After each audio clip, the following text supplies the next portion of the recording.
Shalom and welcome to 2 Minutes of Torah. This year is entitled Daf Yomi Ketuvoth Mem Zayin Amud Bet.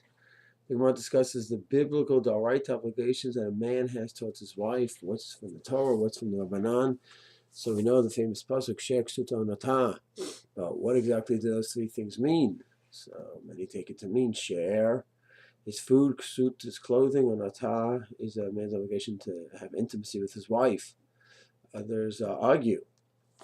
The Rambam in Hilchot Ishut, Perek Yud Bet, Halacha Bet, writes the following. He says, Asara, there are 10 obligations that are set up between a man and wife during the marriage. Shlosh mehem min Torah. 3 are from the Torah. What are they? Sheh ksut onatah. So that's from the pasuk that we know. But what does it mean? So the Rambam writes, She'er elu hein mizanotaha. She'era is the food. He's obligated to sustain her. Ksut is the clothing. Kamashmo, just a simple meaning. Onatah is to have intimacy with her. And he says there are 7 obligations that one has. This is Perek Yud Bet Halacha Bet. 7 obligations that one has that is Rabbanan. So one is the Ikar Ketuvoth, and the other is what's called the Tanai Ketuvoth. To heal her if she is sick, redeem her if she is held captive, to bury her,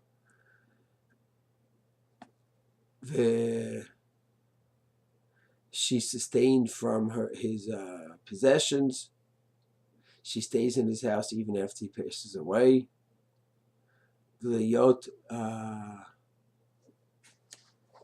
Rambam adds in, that the daughters are sustained from his possessions, okay, even after he dies until they're engaged.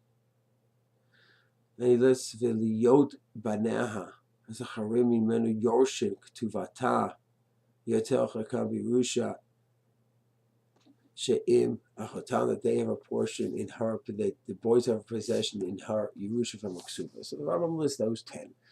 So that's how we pass that Sheh Ksut Onatah is the Oraita, and it means that clothing and food and intimacy, those are 3 biblical obligations. The Shulchan Aruch paskins in Even Haezer Samech Tet.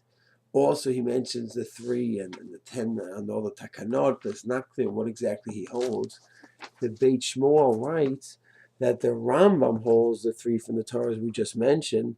The Ramban says, Ona midoraita umizonot uksum midrabanan. He learns the Gemara and the Psukim to mean that all the 3 words, Sherak, Sutav, Onatah, are from the Torah, are referring to intimacy, the clothing, the actual act together.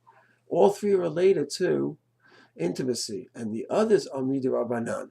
So it's a fascinating machlokas. It's amazing the Ramban actually holds that everything in the Torah is, on a biblical level, is referring to the man's relationship with his wife, and the person really has to do tremendous work to make sure that that goes well, that there's good communication in that area, and it is pleasant, and there's a proper connection before the couple is engaged in actual intimacy. That's all part of the mitzvah of intimacy. It's not just the act itself, but everything leading up to it, and having a whole strong kesher, an emotional kesher, which according to this, it's not just the act, it's all the preparatory acts, preparatory involvement with each other before the act itself.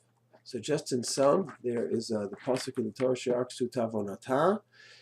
What does that mean? So according to Rambam, which is a more well-known pshat, share means food, ksut means clothing, and onatah means intimacy. And then everything else is midrabanan. And according to the Ramban, Sheh Ksut Onatah, all referring to the clothing, the bed, and the intimacy act itself, which is, according to either one, there's an important lesson here, of course, of a man's obligation to his wife.